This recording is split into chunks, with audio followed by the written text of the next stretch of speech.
Budaya, etika, dan kode etik pelayanan.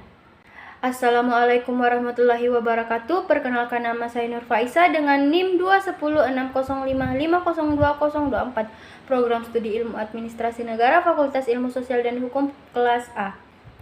Di sini saya akan menjelaskan tentang budaya, etika, dan kode etik pelayanan publik. Langsung saja kita masuk kepada pokok bahasan.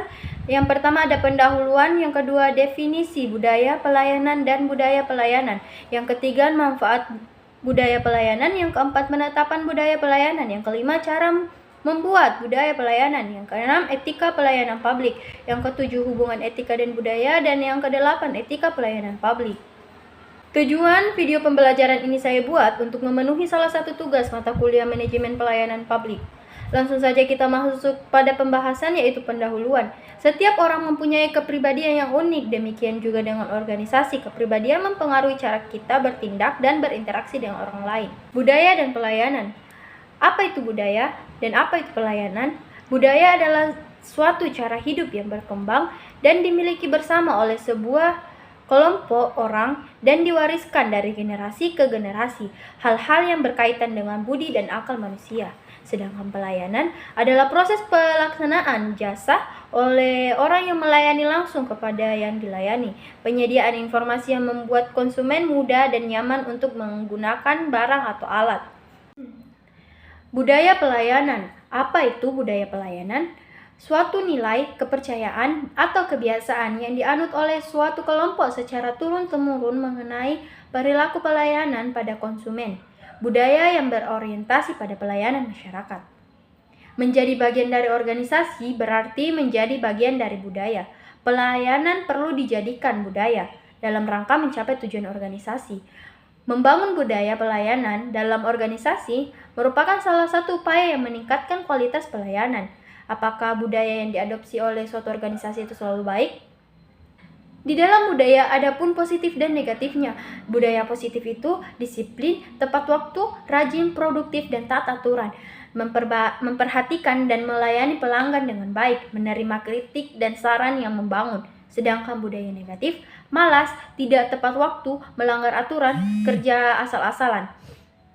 Memperhatikan diri sendiri, tidak peduli dengan orang lain, merasa paling benar dan tidak menerima masukan dari orang lain.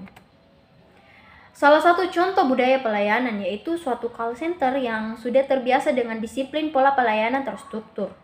Mulai dari alur pembicaraan, serta sistem penilaian rekam pembicaraan akan membangun budaya karyawan yang memiliki kontrol pada emosi, intonasi, serta kejelasan dan penyelesaian masalah sesuai dengan permintaan penelpon. Adapun manfaat budaya pelayanan. Yang pertama, kerangka kerja yang menjadi pedoman tingkah laku sehari-hari anggota organisasi. Yang kedua, membentuk pemahaman terhadap sikap atau perilaku yang seharusnya diterapkan. Yang ketiga, mendorong sifat pelayanan yang terstruktur atau spontan. Yang keempat, menciptakan kepuasan pelanggan. Penerapan budaya pelayanan. Penerapannya harus berlaku bagi semua karyawan, dari atasan hingga bawahan. Harus adanya sosialisasi mengenai budaya pelayanan yang diterapkan dalam organisasi, membutuhkan komitmen semua pihak dalam menjalankan proses tersebut. Budaya pelayanan harus dibentuk dan membutuhkan waktu sampai benar-benar menjadi bagian dari diri karyawan. Setiap air yang mengalir dapat mengalir cepat, teratur, dan tenang, serta percikannya membangkitkan semangat dan membangun proses pengembangan diri. Cara membangun budaya pelayanan. Yang pertama, proses seleksi dan penerapan karyawan. Yang kedua, orientasi atau pengenalan lingkungan. Yang ketiga, bimbingan, pengembangan, dan latihan berkelanjutan. Keempat, komunikasi internal. Dan kelima, sistem penilaian. Keenam, karyawan, sistem reward dan punishment. A. Proses seleksi penerapan karyawan. Masing-masing dari pihak mengerti aspek yang diperhatikan, target yang ingin dicapai. Proses seleksi yang saling menghargai dan terbuka merupakan awal pembentukan budaya pelayanan dalam diri. B. Orientasi atau pengenalan lingkungan. Karyawan diberikan waktu untuk mengerti dan memahami kondisi yang ada dalam organisasi. Berikut ada remit kerjanya. Biarkan hal tersebut membudaya. sebagai bagian dari pembentukan sikap pelayanan. C. Bimbingan, pengembangan, dan latihan berkelanjutan.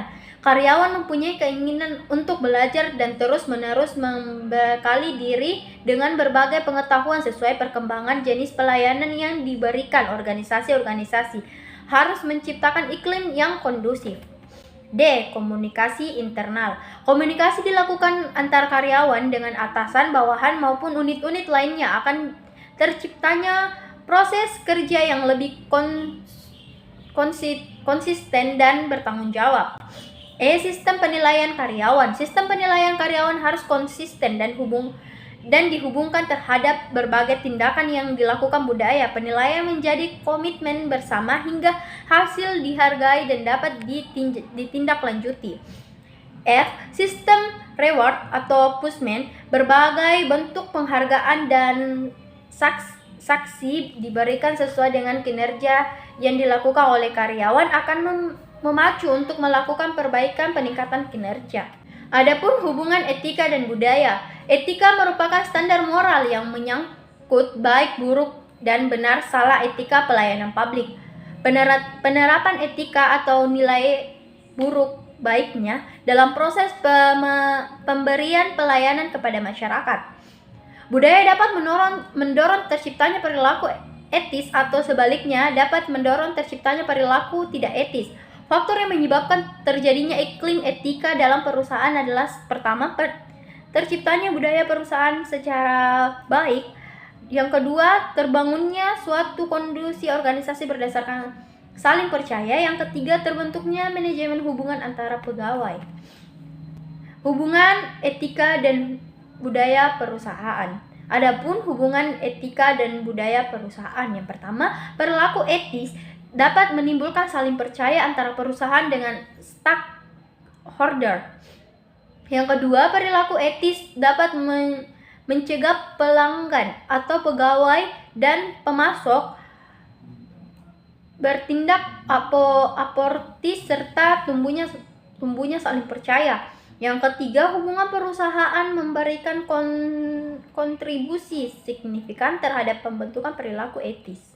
Adapun kode pelayanan publik menurut American Society for Public Administration atau ESPA 1981, yang pertama, pelayanan kepada masyarakat adalah di atas pelayanan kepada diri sendiri. Yang kedua, rakyat adalah berdaulat dan mereka yang bekerja dalam instansi pemerintahan pada akhirnya bertanggung jawab kepada rakyat. Yang ketiga, hukum mengatur semua tindakan dari instansi pemerintahan. Apabila hukum atau peraturan dirasa bermakna ganda, tidak bijaksana, tidak perlu perubahan, kita akan mengacu pada besar-besarnya kepentingan rakyat sebagai patokan. Yang keempat, manajemen atau efisien atau efektif adalah besar bagi administrasi negara. Penyalahgunaan pengaruh, perlengkapan, pemborosan atau penyelewengan tidak dapat dibenarkan. Pegawai-pegawai bertanggung jawab untuk melaporkan jika ada tindakan penyimpangan. Yang kelima, sistem penilaian kecakapan, kesempatan yang sama, dan asas-asas itidak yang baik akan didukung, dijalankan, dan dikembangkan. 6. Perlindungan terhadap kepentingan rakyat adalah sangat penting.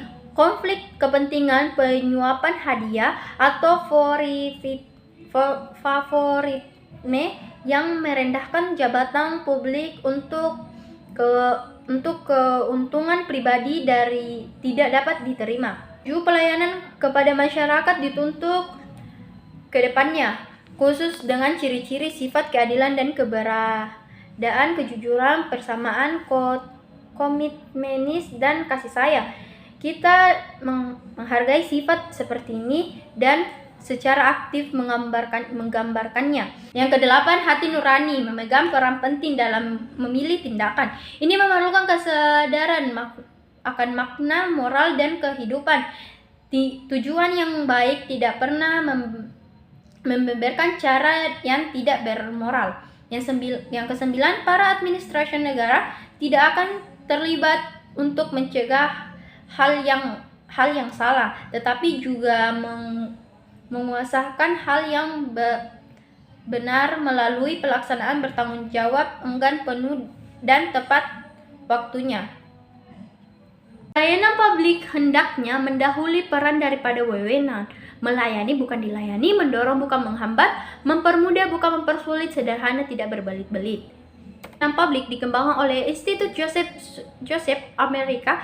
Yang pertama, jujur, dapat dipercaya, tidak bohong, tidak menipu, mencuri, curang, dan berbelit-belit. Yang kedua, integritas atau berprinsip, terhormat, tidak mengorbankan prinsip moral dan tidak bermuka dua.